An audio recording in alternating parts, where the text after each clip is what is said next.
And there we go, we're official. Hello, everybody, in person and on Zoom. I'm delighted to officially welcome you to this event this evening. My name is Jeanette Bruce. I'm the program coordinator here at Worcester Public Library. And before I go any further, I would like to express my extreme gratitude that we are able to gather this evening on the shared unceded territories of the Squamish Nation and the Wiyot Nation. We are so lucky to live, work, garden on these territories. It's great to be back in person, but we're also delighted to have people on Zoom. I would also like to thank our friends at Aware for co-hosting this event with us. Christina is here from Aware, and you're going to hear a little bit from her at the end of the talk. But of course, Harriet is here from the Brew Creek Centre to actually present our talk this evening. I have just a little bit of housekeeping. Some is in person, some is on Zoom. In-person people, if you have not been in this room before, the bathrooms are right at the back of the room. The library is closed, so we ask that you not wander in that space. There's also a sink in the kitchenette if you need to refill a water bottle. Phones on silent, I guess. I have to start saying that again. You're welcome to take notes on your phones, of course. That's although this is being recorded, you will all receive the link. So, I mean, you can sit back and only if you desperately want to take notes. Everyone will get the recording, so feel free to sit back. For the people in the room, when we do the Q&A at the end of Harriet's presentation, I'm going to repeat your questions just to make sure that our friends on Zoom hear your questions. Our little friend here in the middle picks up quite a lot, but not everything. This is a camera and a microphone. This thing there. It's called an owl. We call it Hootie. Oh, yes. And my Zoom friends, the same goes for you in terms of holding your questions until the end. You can send them to me through the chat if you'd like, or you can raise your little virtual hand and you can unmute yourself to ask the room. We can hear you if you do that. And otherwise, I think that's all of our housekeeping. So Harriet, take it away. Okay. Oh, I need to plug this in. Plug in. Don't forget that. Plug it in.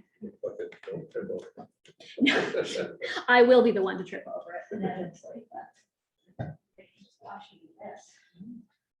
Fascinating. We've done this before. All right. Well, I knew I was this time. So. Okay. Harriet, take it away. Welcome, everyone. My name's Harriet, and I'm one of the full-time growers at the Brew Creek Centre. And the Brew Creek Centre is actually about 15 kilometers south of town, nestled in the forest. And I've been growing vegetables full-time at the Brew Creek Centre for, this will be my 3rd season. I've been landscaping in Whistler, and I've had veggie gardens myself. So there's still a hell of a lot for me to learn. That's one of the best things about gardening is there's always so much to learn. It doesn't matter if you've been gardening for 5 years or 50 years. I feel like every season you're going to learn something new. So I'm sure there's many seasoned gardeners in the room tonight. And I just want to start off by getting a show of hands of how many people have already got veggie gardens in Worcester? Yeah, small one. Quite a few of you. And who's never gardened before? Who's never had a veggie garden or grown any edibles? No one. Okay, great. And who feels like they need more space? I think we all do, don't we?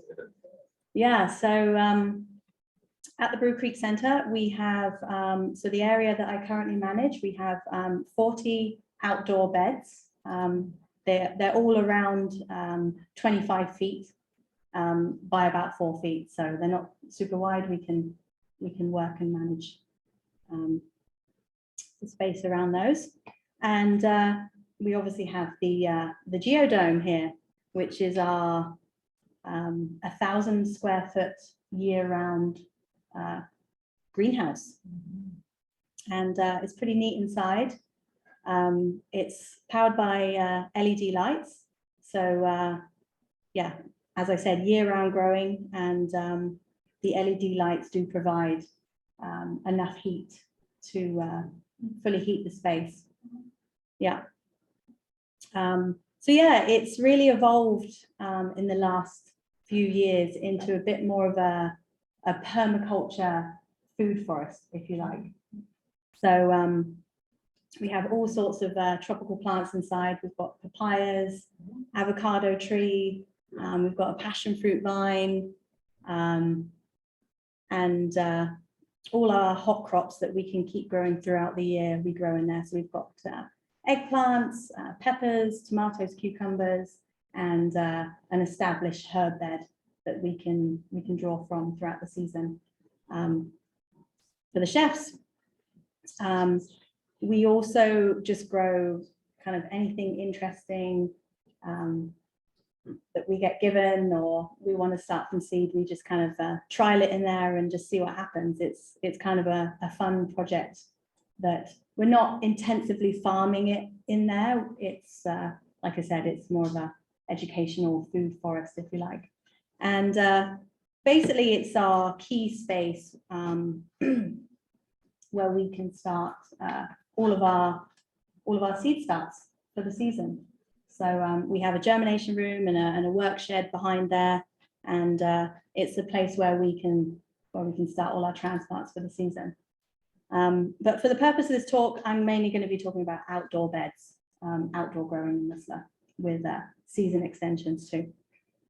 So we are fully organic at the Brew Creek Centre. We practice organic gardening practices, and I recommend everybody does the same thing. I'm sure everybody's aware of not using synthetic fertilizers or pesticides. Really nurturing the soil is what we're focusing on, and creating a diverse ecosystem. So that's the Brew Creek Centre. So as I said, we're really focusing on soil health.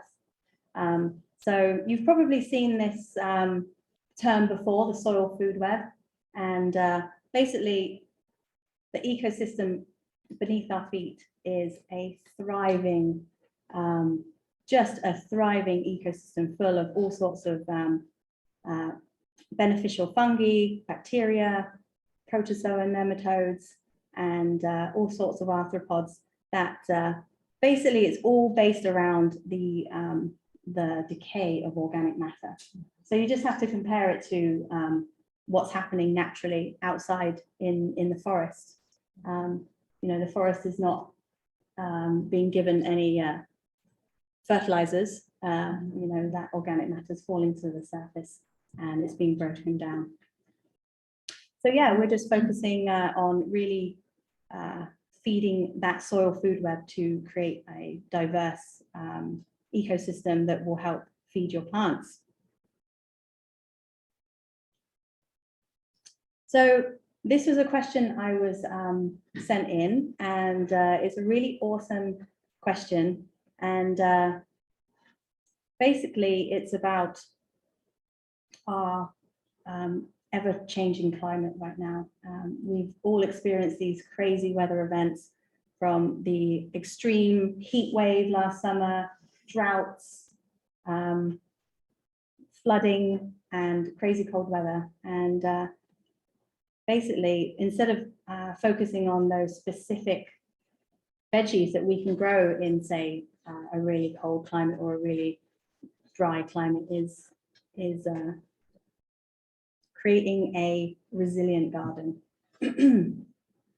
So we can, if we really focus on feeding the soil and having a diversity of plants in our gardens, we're going to really create a resilient garden by adding compost, using mulch, and feeding the soil and creating our own food forests, because that's going to give us resilience as well to be able to draw from. Saving your own seeds is another really key thing that you can do. We've all seen it, the supply chain is breaking down, and it's difficult to get some seeds. And also growing your own, growing native plants as well is really key to having a resilient garden, because those plants are already going to be evolved to really grow well in this area. So what can we do in spring? Oh, did I Oh yeah, just next one. go too far? One more. Oh, one more. So what can we do Choose one. to spring, to prep our gardens in spring? The first thing we want to do is prepare our growing area. And whether you have in-ground beds or you've got a small space, you need to think about prepping where you're actually going to be growing your plants. So if you're going to be just in a garden with a balcony, you might want to get some pots or raised beds, and they actually have some great advantages over in-ground beds. Even though you have a small area to grow in, they can warm up a lot quicker, and weed suppression as well is not so fierce in small container gardens, which is another advantage. And if you do have a balcony or a small space, often it can be like a microclimate. And if you have pots, you can move them around the garden and be able to take advantage of the sun as it moves around. So you also might want to think about your irrigation. It can be really simple with just a sprinkler or hose, but if you set up some drip irrigation, it's gonna be more consistent, and it's going to deliver water right to the roots of your plant without wetting the leaves. So having overhead irrigation has its benefits, especially in our landscape with our landscaping plants. But with veggie growing, it is a lot better to keep those leaves dry and having irrigation low to the ground to stop soil-borne pests and diseases spreading through water dripping. So planning your irrigation is a good thing to think about for your spring prep, and yeah, make a plan. So yeah, that's cool. So with our planning, we want to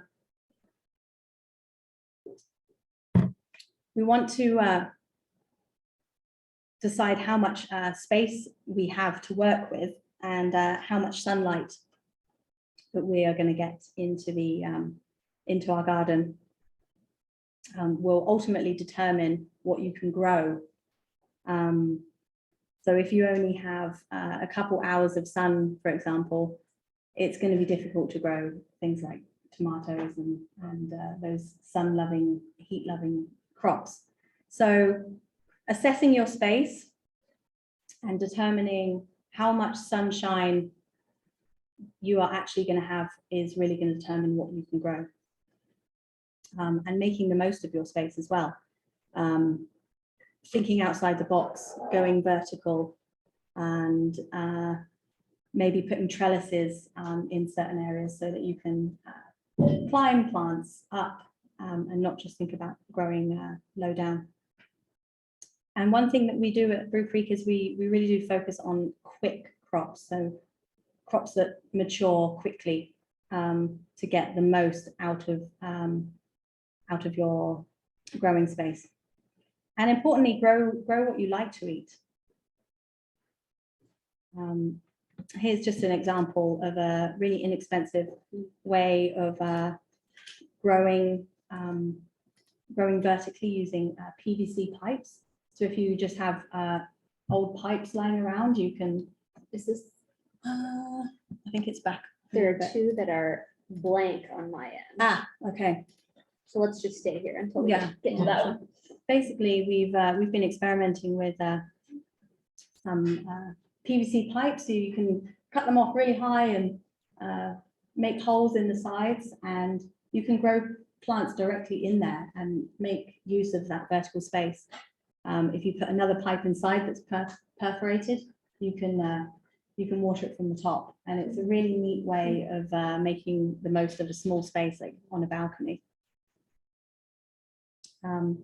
So I think one of the slides that was missing is all about our season extension, and us being in a tight valley surrounded by mountains, far north, zone 5. We really do have quite a short growing season. So the thing that we're probably all interested in is what can we do to extend our short growing seasons, get a head start in the gardens, push the boundaries and grow more plants. Yeah, the next one. Yes. So the floating row cover is the number one, I think the number one inexpensive way that we can really extend our seasons. And there's so many advantages of using the floating row cover. It adds warmth. It basically creates a microclimate underneath where your plants are growing. It's really inexpensive. You can basically make, you see these hoops, you can just pick up some old irrigation pipe or water line, any old pipe. It makes these very easy structures for you to make it over your beds. So obviously protects from frost and pests as well. So insect pests as well as mice and rodent pests. Also slugs and any other critters that might be browsing through your garden. If there is a row cover on top, then they're going to be discouraged from messing with your plants. It also helps with germination. If you are direct seeding an area, for example, carrots, the surface of the soil, if it dries out, they're not going to germinate very well. So if you lay the row cover directly on the soil and water over the top, that's going to hold the moisture in whilst it germinates. Again, keep the heat in, and then as soon as those seedlings pop and they've germinated, you can put the rows over and actually make the tunnel. It also provides shade in the summer months. They come in different thicknesses, different weights. So in the spring, you might want to use a heavy weight row cover to really keep that frost off. But in the summer, crops like celery, for example, they would benefit from having a bit of shade, so they don't get woody and the soil doesn't dry out. So many reasons why we want to use a floating row cover in our gardens.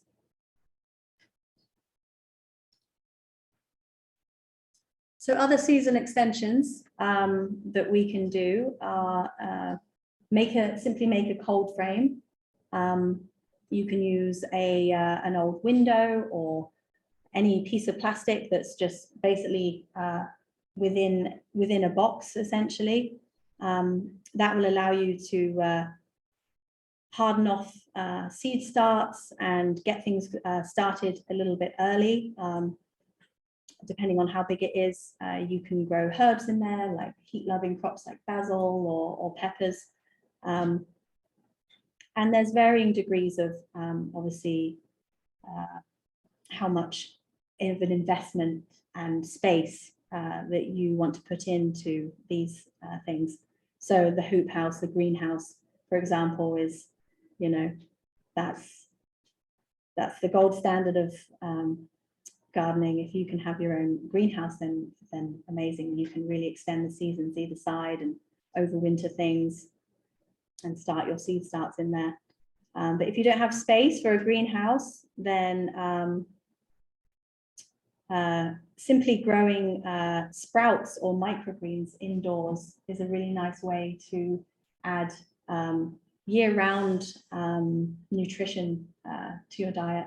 And you don't necessarily need lights for this. You can, growing sprouts is really easy just in a jar with, as long as it's got drainage. You can buy packs of sprouting seeds, and as long as you keep them moist, you'll have sprouts within 3, 4, 5 days, which is, and they're really nutritious, really easy to grow any time of year, no lights.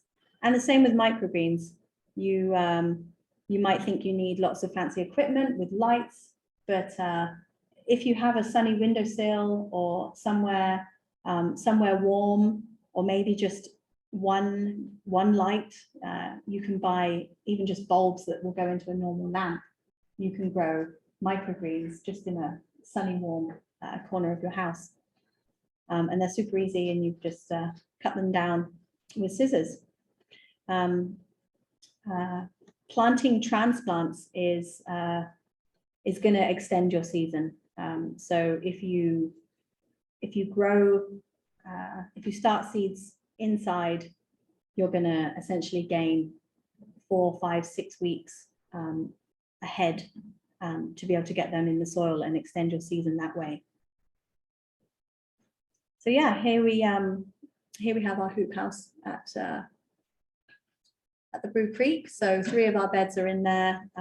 It's 16 by 40 feet, and we can use our hoop house to grow hot crops in the summer, like cucumbers, tomatoes, and zucchinis in there. And then we can also overwinter hardy plants like kale and chard. So I'm going to go through some crop profiles right now. And basically they're going to start around now, what we can do right now, and work through the season with all the different crops that are tried and tested. I grow them. I know that they grow in this area, and with varying degrees of difficulty and space. So basically you can assess how much space you have and how much light you get to determine what crops you're going to want to put in your plan. Essentially, we need 6 to 8 hours for vegetables to thrive. We can get away with less, but they're not going to thrive to their full size. That's one question I get a lot, is what plants will grow in shade. And I mean, there's definitely a lot of vegetables that are more tolerant, but vegetables are going to need at least 2 to 4 hours of sun. So we'll give you some ideas with the crops that we grow at Brew Creek, and hopefully this will help you make your garden plan for the season. So the first crop that we can sow direct right now, well, it did snow. I don't know about you guys, so I was ready for spring, and then it snowed 75 centimeters that night. So yeah, the broad bean is, or fava bean, is an amazing crop to get in early season. So they grow 2 to 3 feet tall. The great thing about broad beans is there's no need for trellising. They hold themselves up and they don't grow very big. They have beautiful red and black flowers, so they're awesome as an edible or ornamental in your garden. So say if you don't have space in your dedicated vegetable bed, but you still want to throw in a couple of broad beans, they're great just within the landscape. They're not, they don't need very much fertile soil, so they're great just to throw in around your landscape beds. And they are a legume, so they are nitrogen fixers, so they will help build your soil as well. And they're very hardy. They can obviously withstand cool temperatures as they germinate in the early season. And you would want to plant these direct. The seeds are nice and big. They can handle the cold, wet soil. So fava beans, amazing, amazing crop to start the season.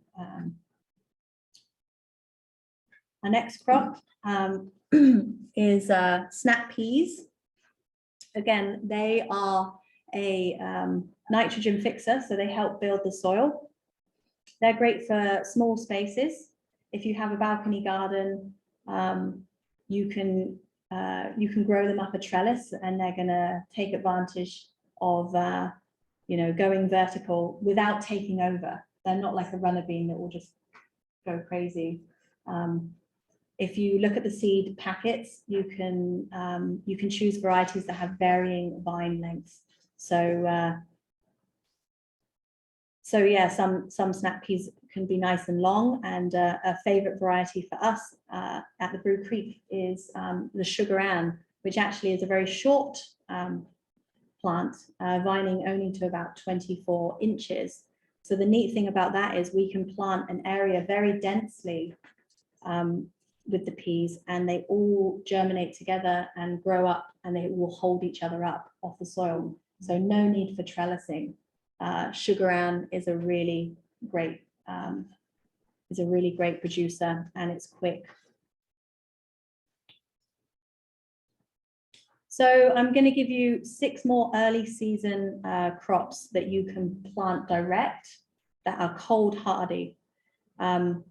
You want to wait a little bit longer, especially after this cold spring that we've had, for the soil just to warm up a little bit more. So just keep an eye on the weather and the soil temperatures kind of consistently, being around 5 degrees above freezing, so that things will actually germinate. That's the thing. It's the trade-off between, do we wait until the soil's nice and warm, and germination will be better, but it also, you're kind of eating into your season and not getting that head start if it happens to be warm enough to germinate early. So our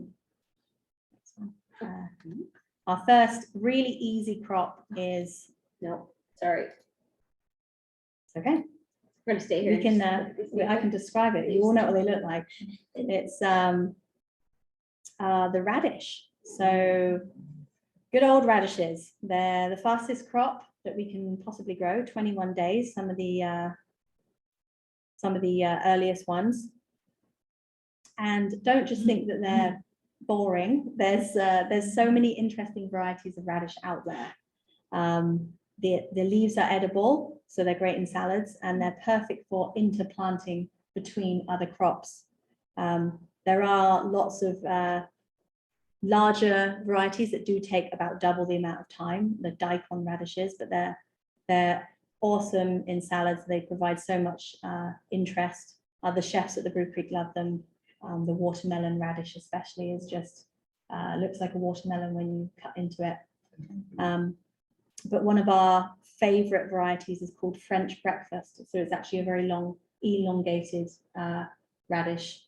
And saying it doesn't take long to grow, but having that long radish is perfect for the chefs to chop up nice and quick, and you get good bang for your buck with that one. But one thing I will mention with radishes is they do need consistent watering, otherwise they get woody. They also swell very quickly as they are coming into maturity. And say they're almost ready, and then you have a little wet spell for a few days, they are going to swell and crack very quickly.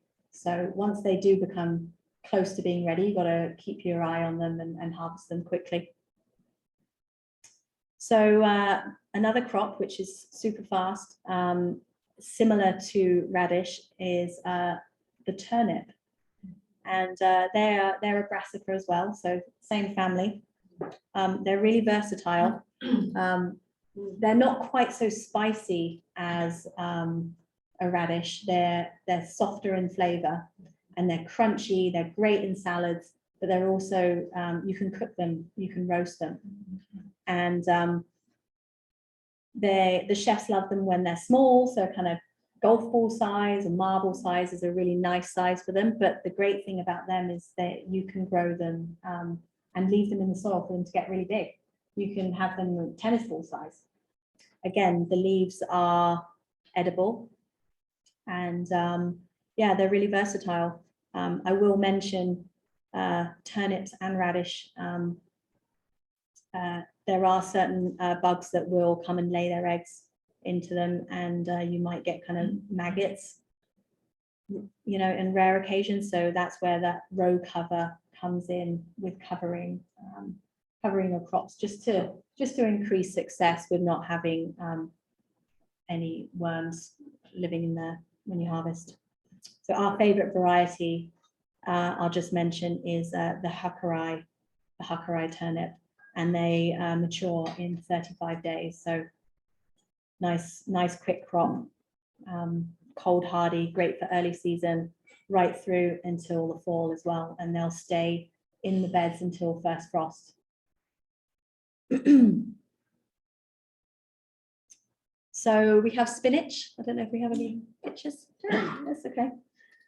We all know what spinach looks like as well. Sorry.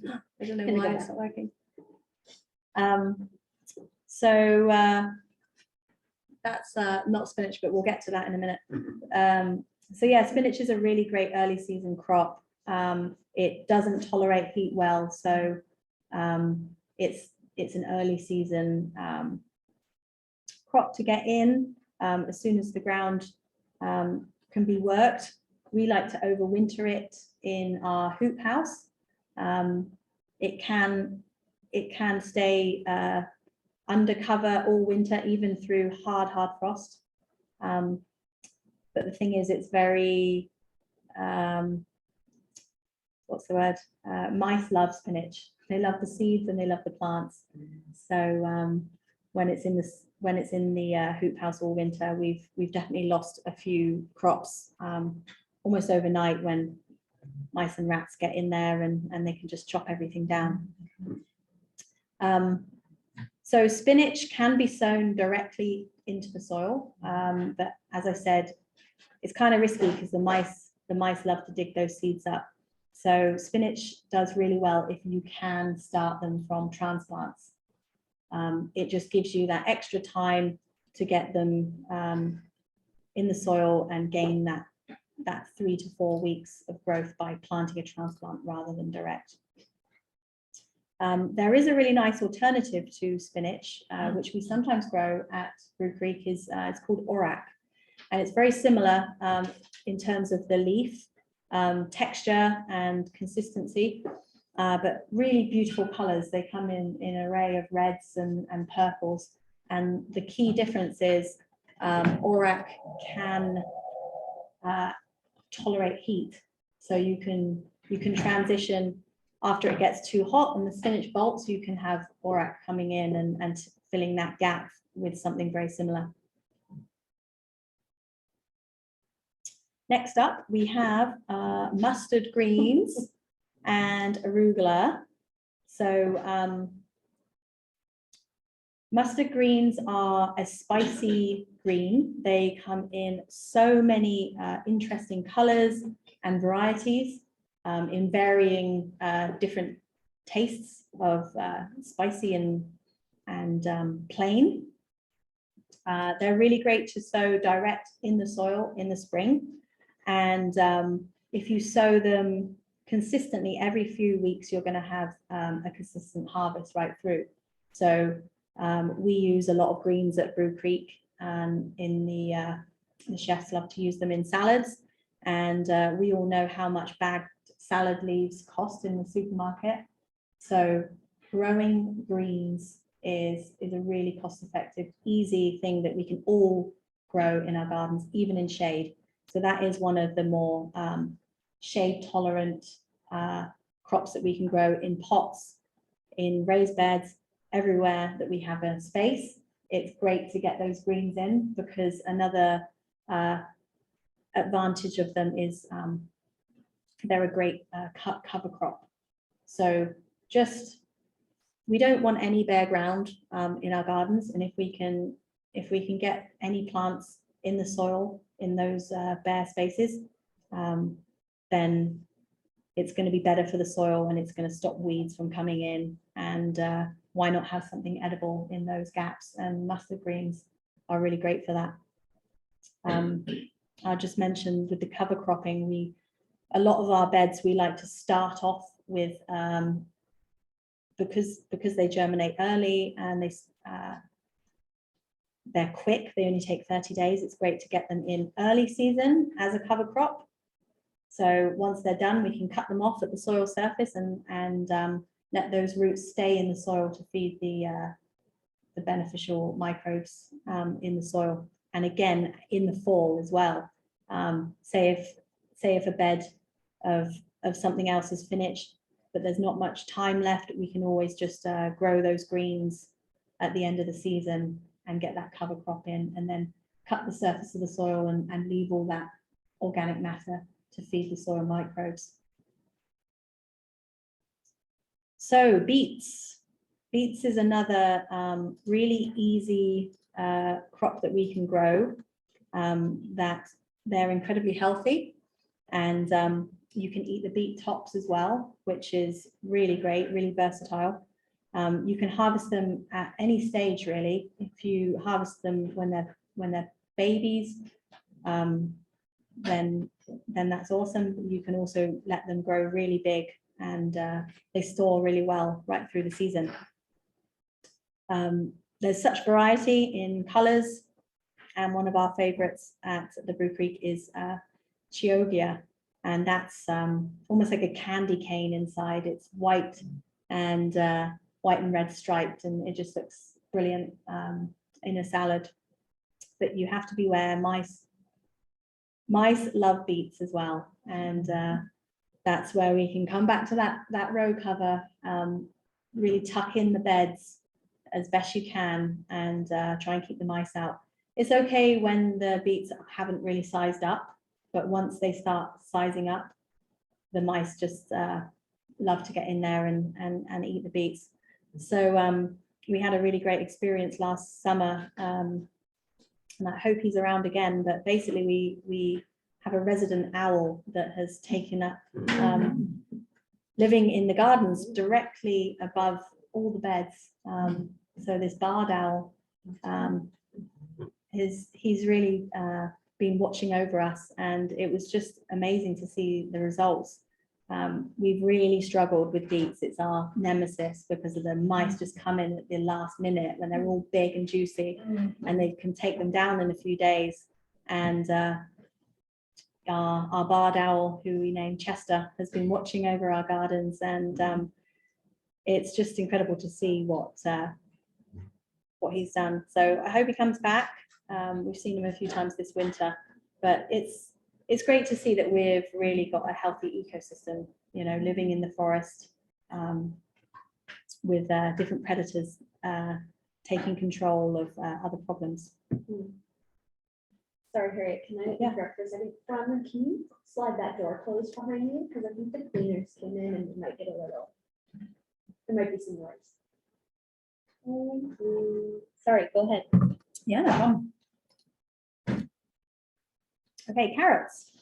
Another really easy one to grow, a great staple in the garden.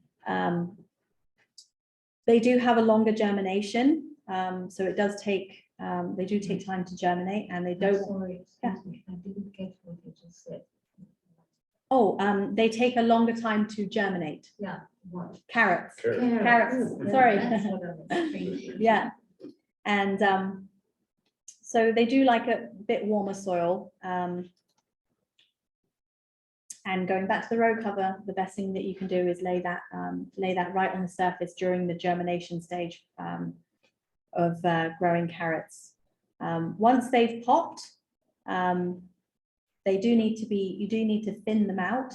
But once you've done the thinning, they're just a really easy crop just to kind of let go and just leave them to it. You can kind of come back to the beds as and when you please. You can harvest them at different stages, young, or leave them in there Yeah, our favorite variety is like a rainbow blend, and lots of awesome colors. So parsnips is another another long germination. They take about 14 to 21 days, and you need the soil to be moist that entire time.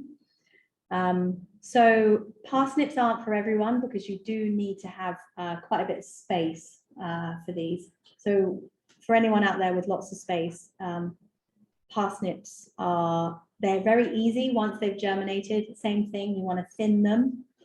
They take a very long time. They take the whole season. So, but when they do bulb up, they're an amazing crop to have, because they will last right through into the fall, and they'll stay nice and sweet in the ground, and you can kind of before the snow really gets deep, you can harvest them all through the winter. So parsnips are another one to get in the ground quite soon, because they take so long.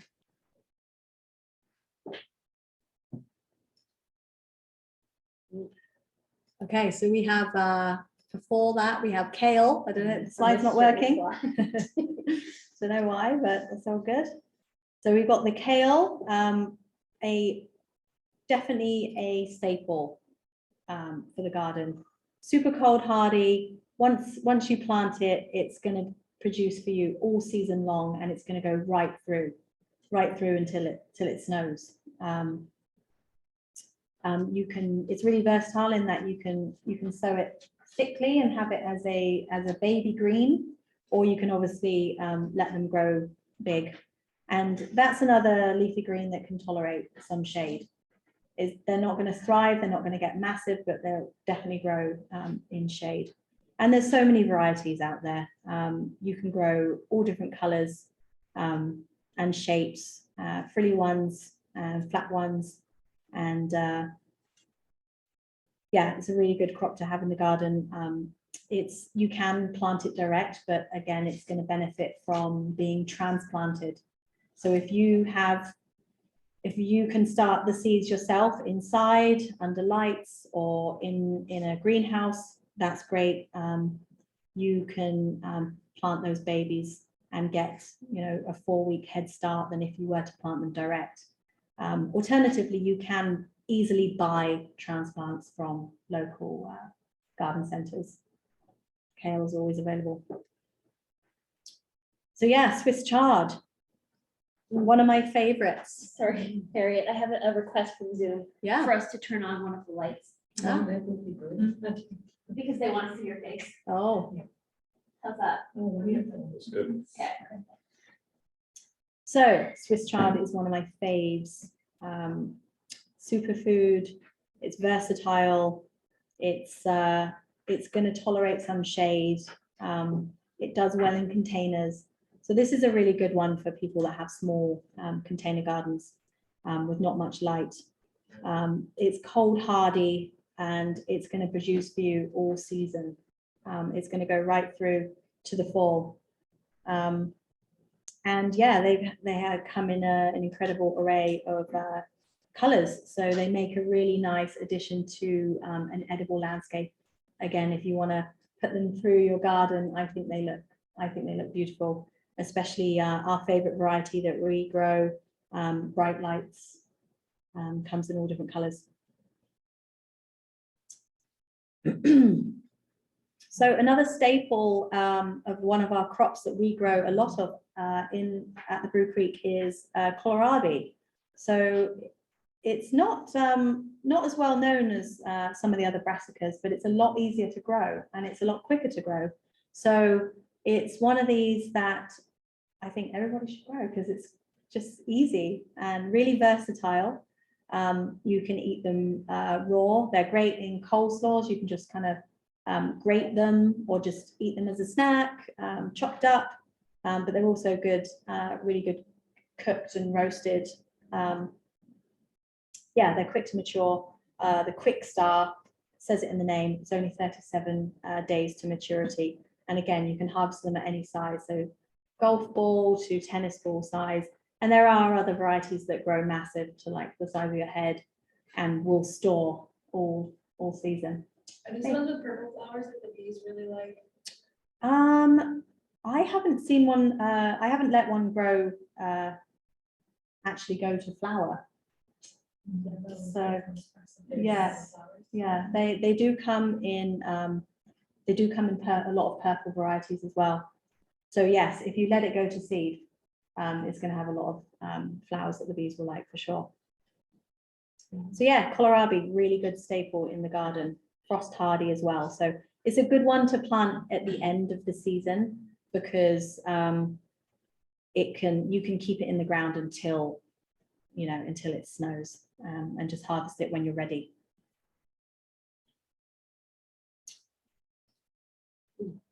Pak choi is what we got next. So yeah, pak choi, similar. It's our favorite variety is Lee Ren Choi, 37 days again. Thrives in cool weather. It can be grown all season. It can bolt if it gets really hot. So we just got to watch that. But it's great for succession planting because it's quick and really easy to grow. Again, benefits from being transplanted rather than direct seeded. So yeah, 4 more cool season crops. You can stay on that slide. Oh, sorry, a question just about the last slide. Was it bok choy? Yes.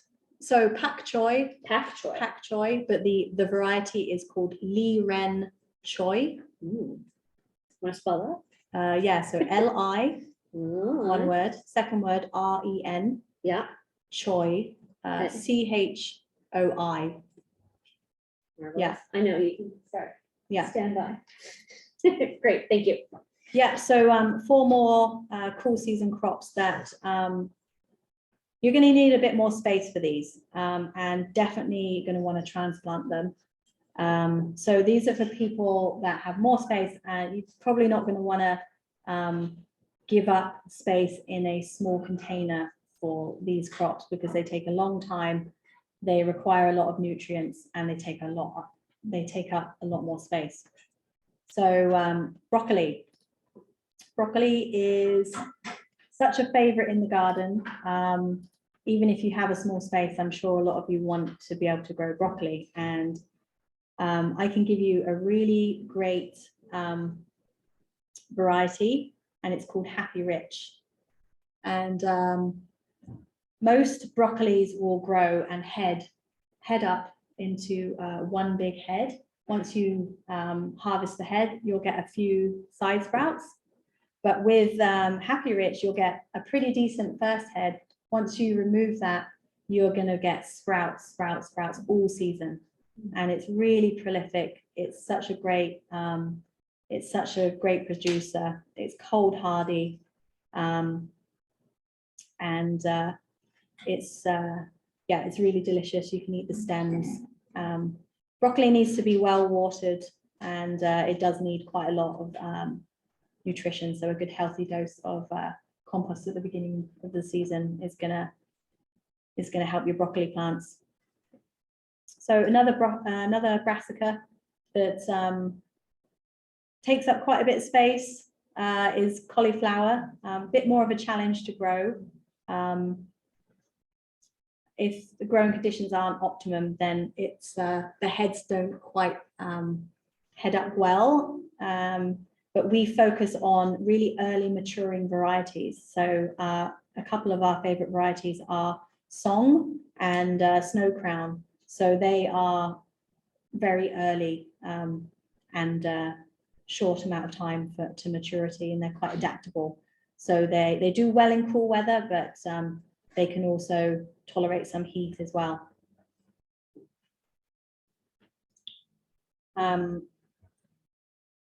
Another brassica is cabbage, so similar to the last two. They do require a lot of space, and 2 of our favorite varieties are Tiara, which matures in 45 days. You do have to watch for cabbage moths and slugs in particular for growing these brassicas. And finally, we got Brussels sprouts. So Brussels sprouts do require a very long time to mature, so 110 days. You do need space. You do need a lot of space for them. But the great thing about Brussels sprouts is they will really tolerate cold weather, and they actually get sweeter with a frost. So they're really nice to have in the ground in the fall. And they will actually tolerate some shade. They take a long time to grow, but they can be grown in kind of dappled sun or shade conditions. And you might not think they're coming along too hot until the last month. They really do put out growth into the actual sprouts themselves. And if you pinch the top out, this is a really good tip. If you pinch the top out at the end of the season, then all of the energy will go into the sprouts, and you can eat that sprout top as well.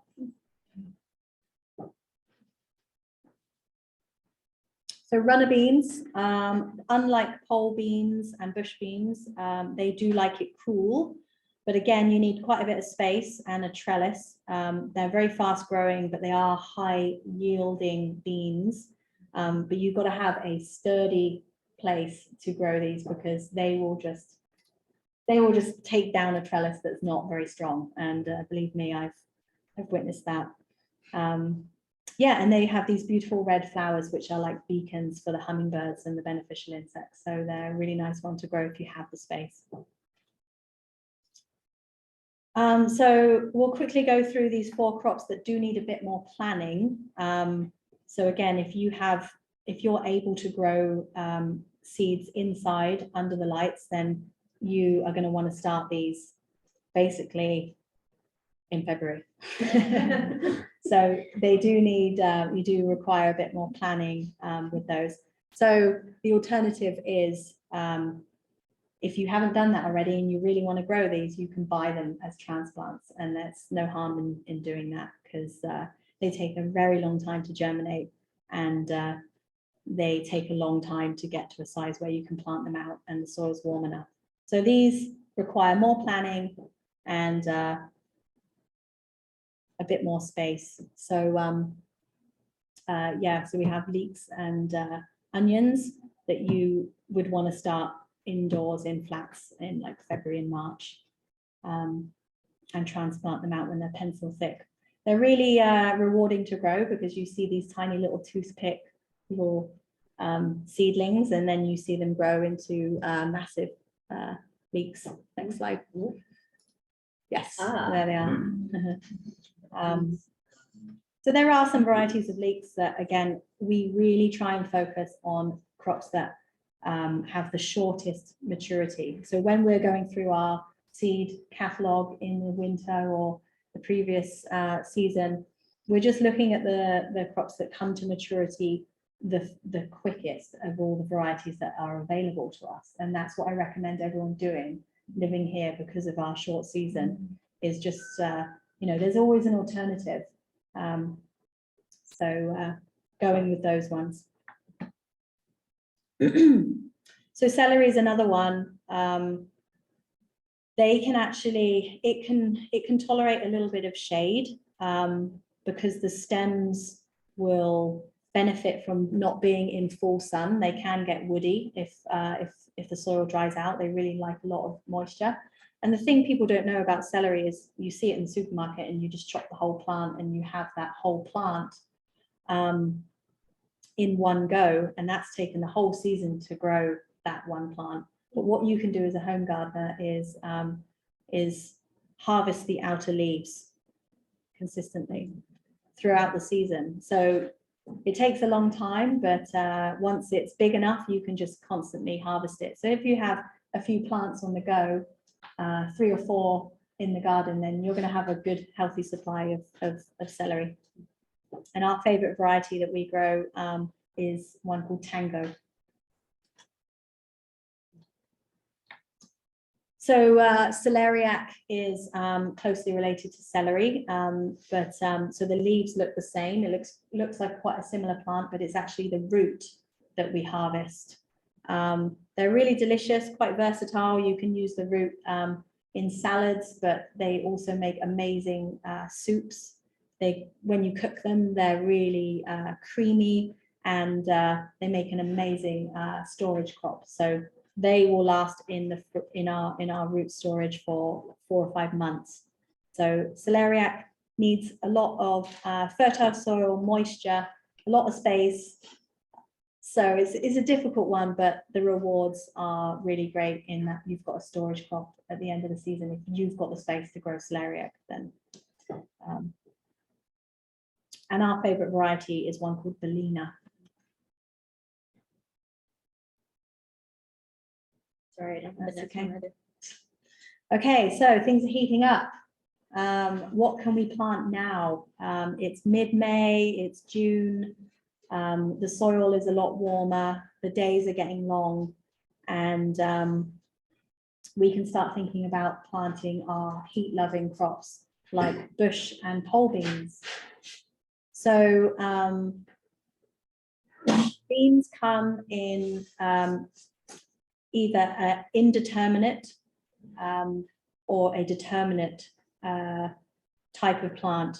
So this goes with other plants as well, for example, tomatoes. So indeterminate means vining or pole. It means that all the fruit is going to be produced throughout the growing season. As the plant grows, it's going to produce flowers and produce fruit, and as you pick them, more will come. So you've got more of a consistent harvest of beans or tomatoes throughout the season, whereas a determinate or bush variety is going to put all of that fruit out kind of in one go. But the beauty about that is the plants themselves are more compact and they are shorter growing.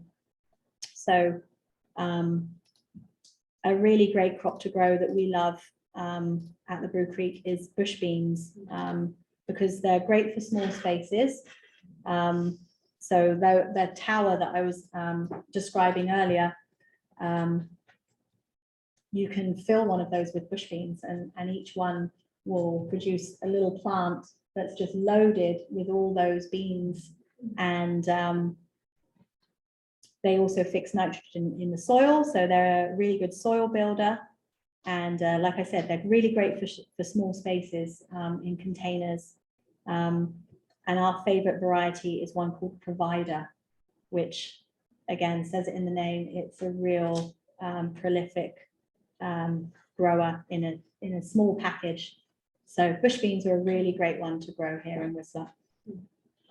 Harriet, I've just clicked through and we're missing the next few. So what I'm going to say, just so everybody's not frantically trying to take notes, is maybe you and I can, like, you can resend the slide deck tomorrow. Yes. And we can share it. Yes. So folks at home, don't worry, your screen is not broken.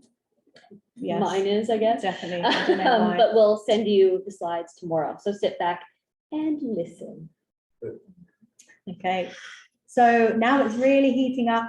We can talk about our hot crops. And again, you're going to have to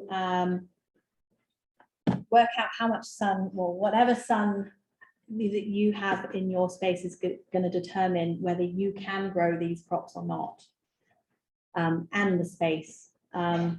So zucchini does need a lot of space, but it can be grown in pots. It does well as long as the pot's big enough. You can grow zucchini on your balcony, and that's probably one of the easiest hot crops you can grow.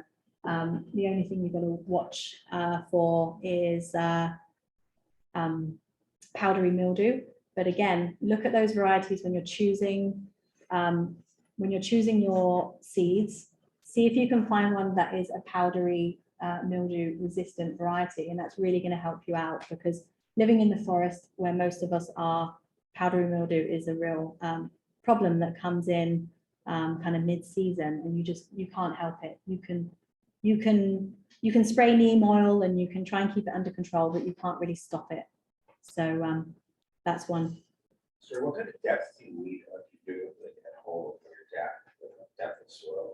I mean, the deeper the better, but you could probably get away with a pot that's 1 foot deep with a zucchini. I mean, Thanks. and so squash is another one, and relative of zucchini takes a lot longer. You're going to have quite a bit of space because squash love to sprawl everywhere, and if you don't have the space, then it might not be worth growing it because you're only going to get a couple of squash for each plant. So that's something to take into consideration. And then of course we've got peppers, cucumbers, tomatoes, and eggplants, all heat lovers. So if you don't have that 6 to 8 hours of sun, then maybe don't focus on even growing them at all, because these we will only grow in our hoop house. And even the eggplants we don't even grow in our unheated hoop house. We grow them in the dome only. If you have a balcony that's a bit of a sun trap and you can make some sort of, enclosed, greenhouse, as long as you can get airflow, then yeah, you're going to be able to make a microclimate and potentially get good results. Cucumbers, you can buy field varieties that will grow outside, but they're more difficult to grow in that they definitely need consistent moisture, and growing them outside is just more difficult, just because of the length of the growing season, because they can't even go in until it's warm. So yeah, you got to think about whether you can grow those hot crops or not. So yeah, we'll just quickly touch on some perennial edibles. So for all those people that have houses that they are living in for a long time, and they're not just renting and have a little balcony with pots, then if you can establish some asparagus and rhubarb plants, then they are going to be some awesome, just prolific givers that will just keep coming. Every season they'll just keep coming back. So yeah, asparagus and rhubarb are really great ones. So perennial herbs as well. I'm going to give you a list of perennial herbs that definitely survive here in this climate and over winter and will come back every year. And chives is a really easy one. They do well in pots. If you can establish a chive patch, it's just going to keep expanding. Chives are really great. Lovage is another really great plant to have in your landscape as well. It's related to celery. It's a perennial that has a very similar taste to celery leaves, but a bit more floral. And you can use the leaves in soups and stews, and you can use the stems as straws. They're really great in Caesars, and they also have really huge big yellow flowers that are great for pollinators. Lovage. Can you spell it? Yes, LOVAGE. Okay. Lovage. Yeah, it's a really great plant to have in your garden.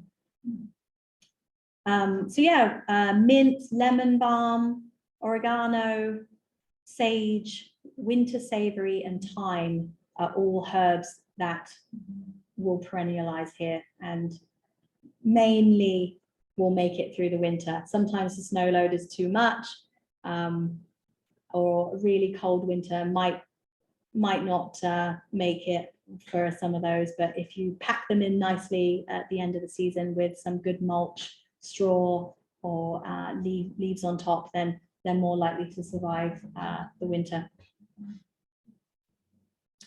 Yeah, so we got this slide. The beneficial perennials that we can grow are just great plants to have in our landscape that look great. They really do attract a lot of beneficial bugs, and they have some medicinal properties too, like the valerian, those big yellow flowers you can see on the top left there. They have a really calming effect. They smell amazing. You can harvest the root. The hummingbirds love them. It's a really great plant to have in your garden, along with comfrey. Comfrey has purple flowers, and as an organic gardener, they are really great for making comfrey tea. So they have a really deep taproot, and they go deep into the soil, and they bring a lot of minerals up into their leaves. And if you simply cut the plant down, you can add water to the leaves in a bucket or a barrel, and just let it sit for a few weeks. And it smells pretty bad, but it's really good for your plants, and really great for the soil microbes, feeding the beneficial microbes in the soil. And just great to have by your compost heap. If you have an outdoor compost heap, have a comfrey patch right next to it, and every time it grows up, chop it down, chuck the leaves on, and it's really gonna accelerate your compost, and it's just gonna add a lot of nutrients back in there. You've got to be careful that it's sometimes classed as an invasive species, so keep it contained. That's why I say have it by your compost heap and just cut it down, because it grows fast. Cut it down, chuck on the leaves. Does it need a lot of sun? Do these need a lot of sun? They need, I would say, like 5 hours. Okay. But the comfrey can tolerate more shade for sure. Okay. Yeah. And Yeah. this is a really stupid question. No. Everybody says- No, nothing Would stupid. you, do you just put, are these seed grown, or would I go by a system plant? So you can grow these from seed. Bee balm, for example, would take a couple seasons to actually produce flowers, but it does really well in the fall if you can find someone with bee balm actually dividing it and taking Stick it in for- take a divided clump of bee balm from somebody else is going to be a lot quicker, and actually it benefits from being divided. So yeah, take a look on gardening groups on Facebook, whatever, and people are often giving away clumps of bee balm. And valerian actually is a really easy self-seeder. In fact, you should try and cut the flowers down before it goes to seed, because it will go crazy in your garden. So that's one thing to watch with that. And again, the comfrey is so easy to propagate from a stem. So if you know somebody with comfrey, if you just get a stem from one, and you can literally plant the stem just flat on the ground, and they often start growing. So that's why it's invasive, because it's so easy to propagate. And then pyrethrum is a beautiful flower that it looks like a lovely flower that's not poisonous to people, but you can actually use it to create a insecticide to treat caterpillars on brassicas. And the neat thing is it is an organic way to make a pesticide that actually targets the pests that you want.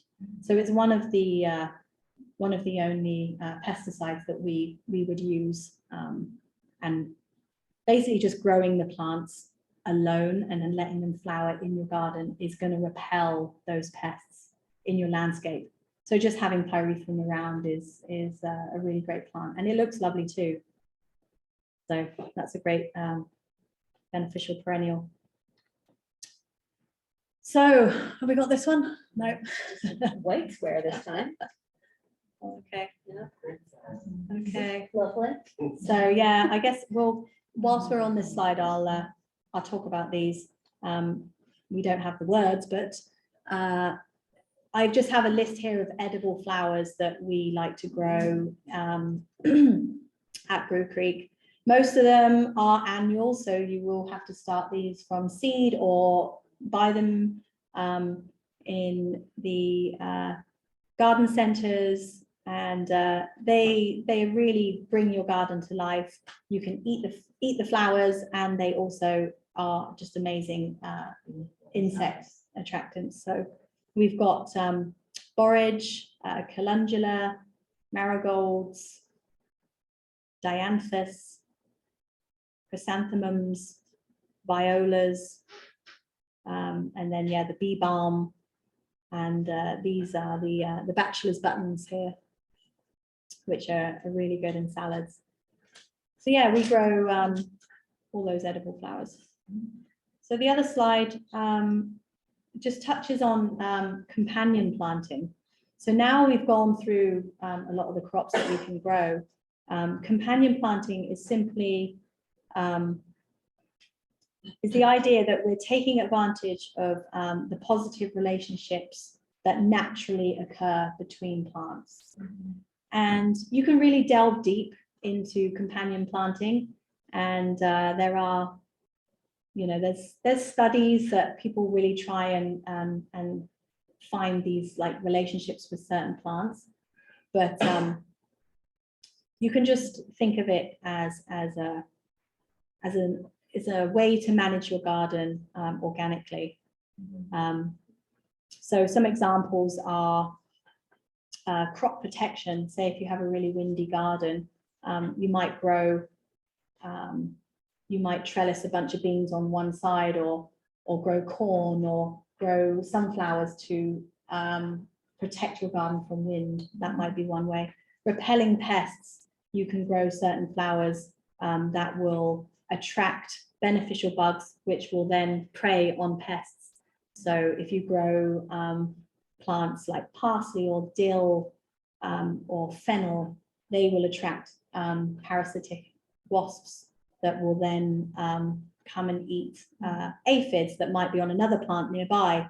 So it's just adding diversity and bringing in those beneficial insects by planting things near. And then there's the good old-fashioned example of like basil and tomatoes. They grow well together and they help each other with the flavor. And sunflowers is another really great plant to grow, because they're like beacons out there for the pollinators. And if you're growing squash or zucchini, if you have a sunflower right above it, those pollinators are going to come, and squash and zucchini plants need to be pollinated by bees, and the male flower has to be visited before the female stamen, otherwise you're not going to get any zucchinis or squash. So zucchinis is a bit easier, but squash, some people can really struggle with having good pollination. And unless you want to be out there doing it yourself, when you find a male flower and a female flower, it's much easier to let the bees do it for you. So try and get those big sunflowers above your squash plants as a great companion. What depth on those? Are we gonna try to have this? Sorry? Are we gonna big sunflowers here? What kind of depth of soil are we gonna need? I would say, well, some of those big I'm talking like the big ones, I would say if it's in a pot, then 1.5 feet, 2 feet. I mean, it would be okay in a foot, I would say, but the deeper you can get, the better. But there are a lot of varieties that are shorter, that don't have such a heavy root ball. And yeah, they would be benefited from being staked or held if possible. Yeah. This is my next one. Okay. Oh, okay. I got one more before it. So interplanting. It's a shame because we've got a really good image here that just shows two crops together. So basically interplanting or intercropping is what's known as, basically what you're doing is you're growing multiple crops in a small space in the same bed. So you're reducing weed pressure by always taking advantage of every single gap that you have in your bed. You're just making the most of the space, and you're using the timing of the maturity of the plants to your advantage.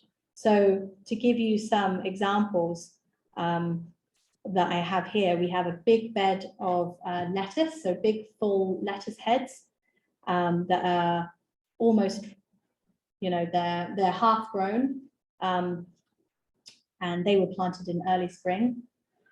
And zucchinis need warm soil to be planted out. And we want to utilize that same bed, and we want to get those zucchinis in early so they get nice and big. So you can plant those zucchinis between the lettuce. And then the zucchini is small enough that it's not encroaching on the lettuce. But then once you harvest the lettuce, that zucchini can then take off and take over that space. And if you wanted to, when the lettuce were really small, you could even plant radishes in between. So you're getting radish, lettuce, zucchini, all at the same time, and they're all maturing at different times. So other examples would be like brassicas, big brassicas like cauliflower or broccoli. When they're small, you need to plant them, you need to give them space so they have like a foot in between each plant, but then you've got all this space and those plants haven't got any big leaves yet. So to take advantage of the space between the cauliflower, for example, you could put a quick crop in there like pak choi, or even spinach is a good one, because the spinach will also benefit from the shading of the plant above them, because they don't like the heat and they're not going to bolt. So just using that understory, using different layers in the same bed to your advantage is into planting. And so succession planting is similar. It's a little bit different in that basically all it is planning ahead and always having something ready to go in the bed right away. Soon as something is harvested, you want to get something right in that spot.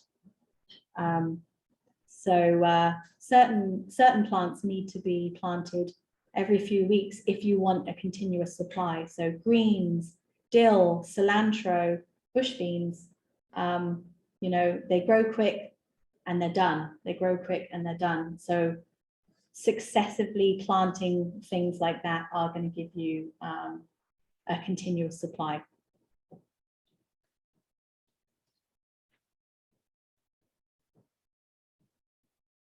Okay, so we're getting to the questions finally. So this actually is one question that somebody asked me, and it was what would grow well after garlic having been harvested in mid to late July, with approximately 45 days left in the season. So one thing that we grow after garlic is spinach. It goes really well. You've got time to direct seed it at that point. You know, late July, it is hot in August, but the soil's nice and warm, so that those seeds are going to germinate quite quickly. And then you've got plenty of time for that to mature right into the fall, and it's cold hardy. So spinach is a really great one to grow after garlic. Pak choi again is another good one, and any sort of quick crop. If you have kohlrabi ready to go, that's another good one to go in. Kohlrabi is going to grow really well after, if you've got starts ready. And greens, lettuce, they all go well after garlic. Another question I had was, what do I think of no dig? And the principles around no dig. I think no dig is great, and we do follow no dig principles at the Brew Creek, which simply means we're not digging the soil all the time. So yeah, we apply a lot of compost to the beds, and when a crop is finished, we try and cut it at the soil level and leave the roots in the ground. And that was the second part of the question is, can you leave vegetable roots in the ground or is it better to dig them up? There are some circumstances where you might want to dig them up. Like say if you've planted big brassicas and there's these huge root balls in the way. Often you can plant things around the root ball for your next rotation. But say if I want to grow greens and there's all these kind of stems and root balls in the way, they can often get in the way. But generally speaking, leaving the root ball in the ground is going to feed the microbes and it's going to feed your soil by just, there's already all that life right in the root zone of that plant. And when it dies, it's going to decompose and all that organic matter is going to be right there in the soil. So don't pull them up, leave them in. And yeah, no dig is a great way to garden. And a guy in England, he's called Charles Dowding. I don't know if anyone's heard of him, but he's the kind of leading guy who's leading the no dig concept, if you like, Charles Dowding, and he's got really great content on YouTube, lots of free videos about his no dig methods and creating his own compost. So yeah. So the premium parts, it comes back in the plant of my plant, but it comes back weak. It comes back weak. So the question was, this lady has perennial herbs in her planters, but they tend to come back weak. Yes, it comes back every year. Yes. But that looks, yeah, weaker. Maybe the soil just needs some extra nutrition. Are you adding any compost or fertilizers to the bed? So I just take it out and add compost and should I spread? I have the chives and tiny chives. Oh yes. Yes. Well, they will benefit actually from being divided. Sometimes they get pot bound and all the roots are really tight in the ground, in the pot. So I would divide it. And if you don't have space, give those away or just plant them somewhere else. And that will encourage vigorous growth. So give that a go and add some more compost to those pots and they should come back better next time. Sorry, I'm gonna ask that we get through the slides because these were pre-submitted questions and then Yeah. we'll take And questions actually, from the there's only audience. like one more. Yeah, And then we're almost there. there's two more. I'll be really quick. Okay, question. Do you make your own compost at Brew Creek or not because of the wildlife? And how do you make sure it's not a bear attractant? So we do make compost, but we use worms. So we make vermicompost on site. So all the food scraps from the kitchen and some of our garden waste is put into a big shredder. It's like a industrial shredder that you would get in like apartment complexes for food waste. And basically that is shredded into really small pieces and carbon is added. So in the form of wood chips. So we've got the balance of the nitrogen rich material of the food waste and then the carbon rich wood chips are combined. And then that mixture is left for a few months to break down and start that composting process. But then that is fed to our worms. So we have a big vermicomposting bin. It's bigger than this table. And basically that whole bin is full of worms and we feed them every week on the surface. So the worms come up, they eat that composted material, but that's not fully finished. We wouldn't want to put that in our gardens. But what the worms do, they eat that material and as it goes through the worm's digestive system, they produce the castings, which is basically gardener's gold. It's the best stuff that you can add to your gardens because it's full of microbial life. And I think that's one of the key successes of our gardens at the Brew Creek, is because we're constantly adding worm castings all the time. So we start our seeds in a peat moss, perlite mix, but we always add worm castings. So those plants are getting the microbial life right from the start. And when we plant, we always put worm castings in each planting hole. So you can start your own worm farm at home if you don't have much space. There's lots of plans online where you can make them super simply out of just regular totes, and you can keep them in your kitchen and just feed them food scraps, and you can make your own worm castings and use the juice that they produce as well for worm teas. So that's really easy. Obviously it's not a huge quantity, but it's better than nothing, and it's great if you've got just a small space. We do make a little bit of compost outside, but because we're such a big area, we tend to order in organic compost from the sea to sky in bulk, because we can't make our own. That would be enough. But that's something that we're looking to improve with more outdoor composting. And the way to make it not attractive to bears is just do not put food scraps in there, not even cooked vegetables. Just keep it to the raw vegetables from your kitchen,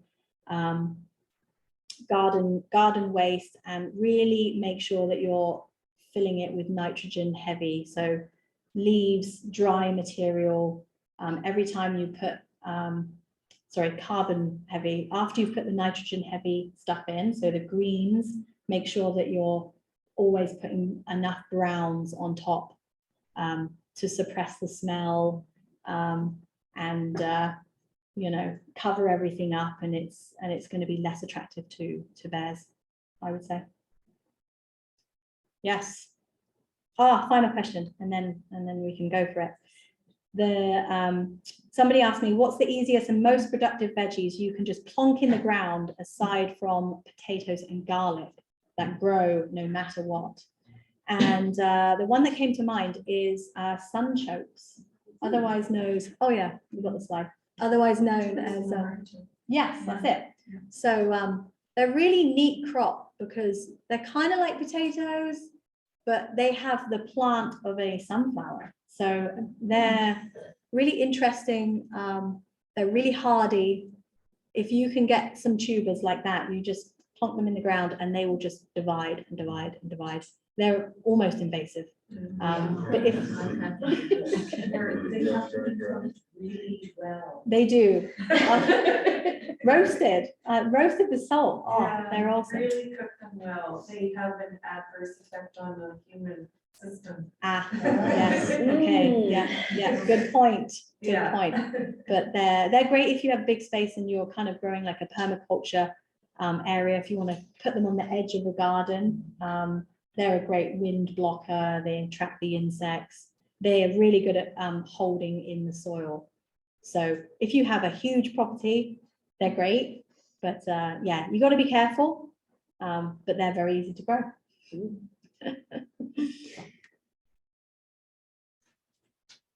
All right. That's all I got. Shall we just look at these sunchokes? Sounds like that. Yeah, it's a good one.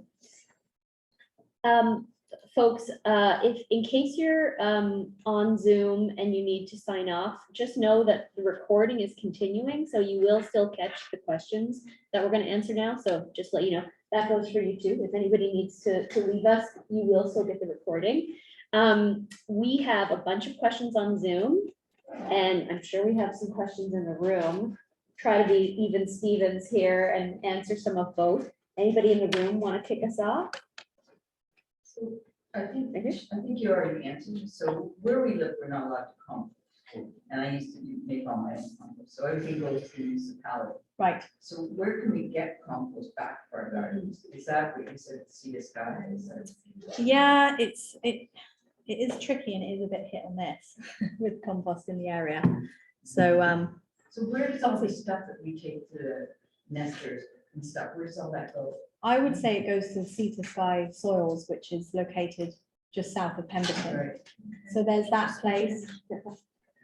And then we have two local places in town, the Whistler High Country Store at Mons Road and the Garden Centre. Both have compost in bulk, but I think it comes from Sea to Sky Soils. Coast Aggregates in Swarmish is another place that has it in bulk. Also GFL, which is the dump, the Whistler dump, has compost in bulk. But we've noticed that sometimes not great results. Sometimes it's not fully finished. Thank you. So we've actually been getting our compost from a place in North Vancouver. I know it's got more miles on it, but because we order such bulk, it actually works out cheaper. We order like 2 dump truckloads at a time, a couple times a season for the whole property. So it works out cheaper than if we get it from Squamish or Whistler. And we've noticed that it's much better results. So maybe you want to kind of club together. If there's a few of you that all want good compost, you can order it from North Vancouver. What's it called? Yeah, it's, oh my God, I'm just like blanking now. I'm like, Augustine's.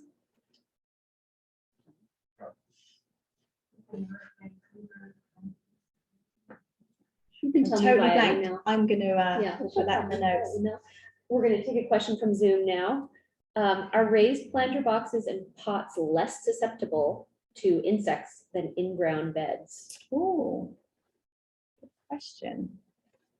I would say they're easier to, they're potentially easier to manage from certain pests, just in the nature of them being contained. So potentially, but also you want to attract the benefit. It's probably harder to get the beneficial insects to them. So depending on the landscape and what else is around. Very good. I come up with ones. Are you using gypsum? Yes, we use gypsum. Yeah. Okay. Second one is, what's your ratio of perlite to soil matter? Depending on what we're using it for. So with our seed starting mix, we use a lot of perlite heavy with peat moss. Okay. That just really provides a big, really nice fluffy consistency for seed starting. But say if you're wanting to fill a planter box, I would say a ratio of like thirds, like 1/3 compost, 1/3 soil mix. So that normally has sand in it. So you can buy a compost blend. A soil mix normally has sand. And then if you want to add a lot, 1/3 perlite, that's going to really fluff it up and give good drainage for pots. It's not necessary to add perlite to outdoor beds, I would say, but pots is definitely more important to have that drainage. Is that like triple mix? Like you buy a triple mix bag, it has Yeah. that, it's like a mix of. There you go. Yeah. So you can, yeah. Yeah. You can buy the bags and kind of look at the ingredients. But if you want to do it yourself and buy them separately, then yeah, it's pretty easy to do 1/3 each. A question from Zoom about bear attractants. So this Oh, yeah. question is specifically, do squash attract bears? But I know you also mentioned corn. Like, are there other things that we should be avoiding that attract bears?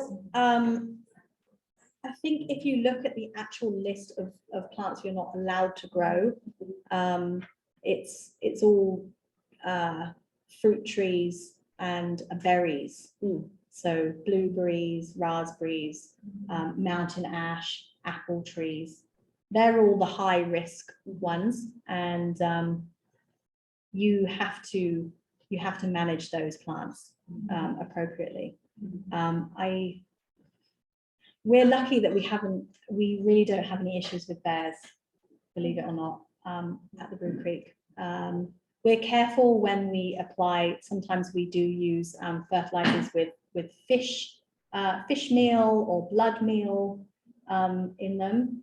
And that literally is the only time that we've had a problem with a bear walking through, because it's not the fish meal. But in terms of crops, we haven't had any issues with squash. So well, yeah. Not good.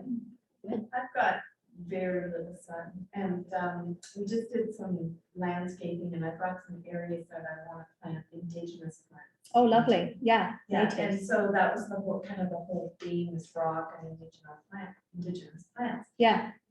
What should I plant?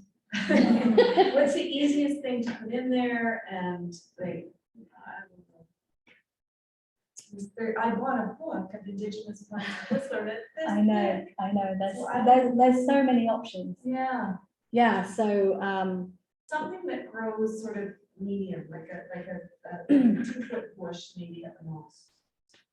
well, there's lots of ferns do really I've well. already done the ferns, and I've moved them around, actually. They're nice, they're beautiful, they keep coming back every year. Like dog roses are very good, like the Nootka rose.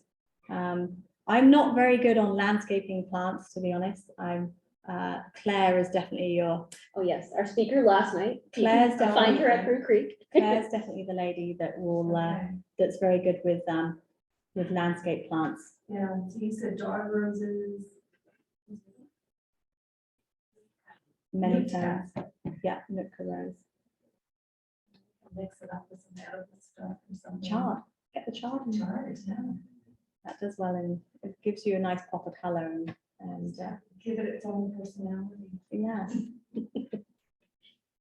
Folks, in the interest of time, I'm gonna ask anybody Yeah. on Zoom who hasn't already put their question in the chat, go ahead and type it in the chat, and I will save the questions and send them to Harriet and get some Yeah. answers out by Yeah, email. absolutely. Let me see, there was one other really good general one here in the chat, which is, where do you recommend we buy seeds in the sea to sky?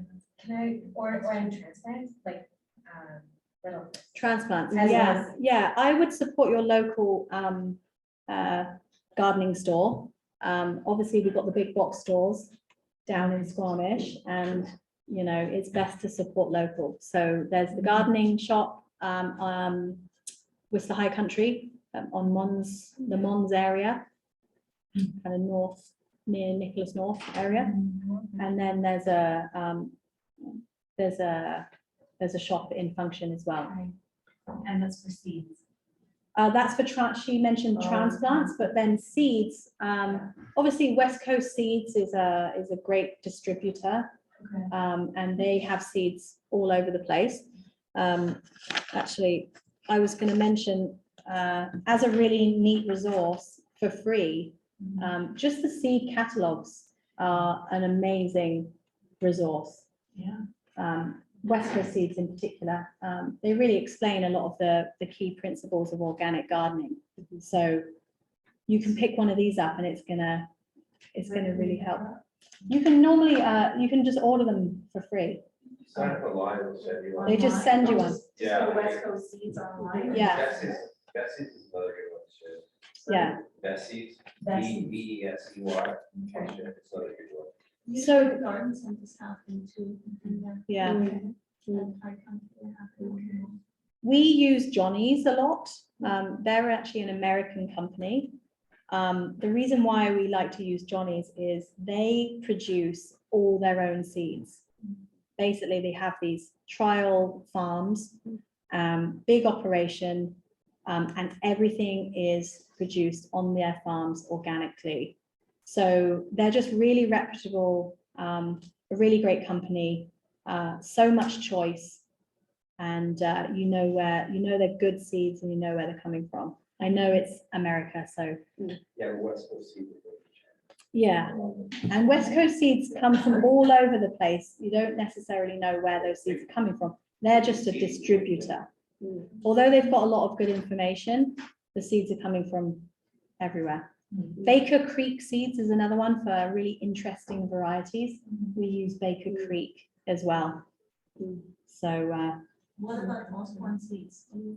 we do sometimes, yeah, but we tend to do our big bulk order in Johnny's, and then if we can't find certain things or we run out, we might use West Coast seeds, Baker Creek or Osborne, yeah.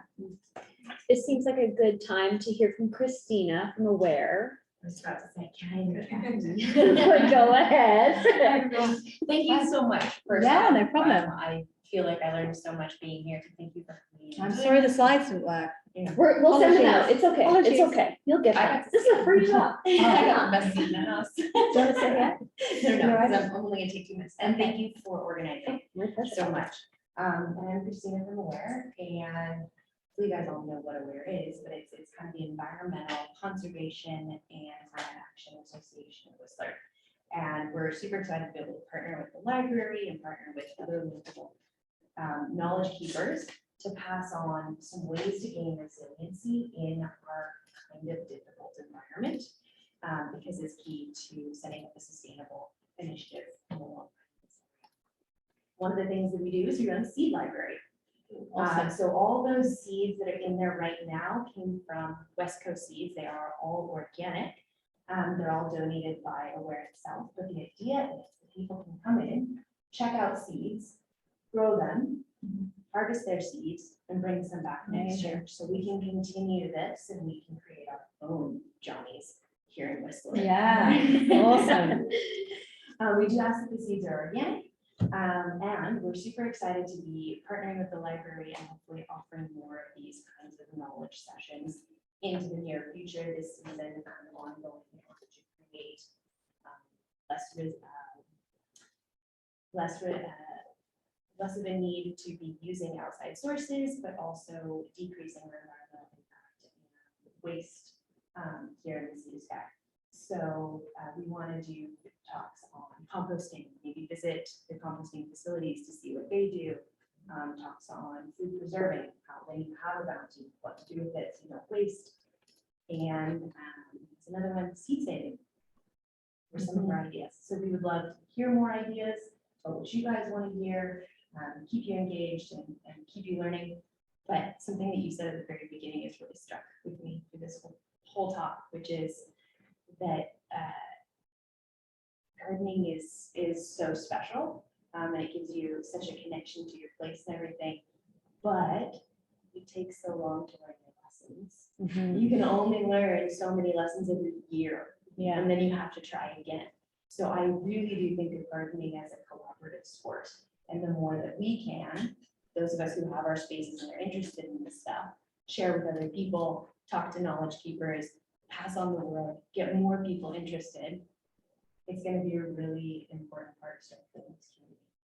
So thank you all for coming, expressing interest in this, and let's keep in touch. I have a little QR code on the back on that little green thing. If you want to sign up for our newsletter, the seed library is here in the library if you want to participate, and I look forward to seeing all of your faces at future events. Thank you, Thank you. Christina. Thank You too. We are going to wrap it up there, my friends.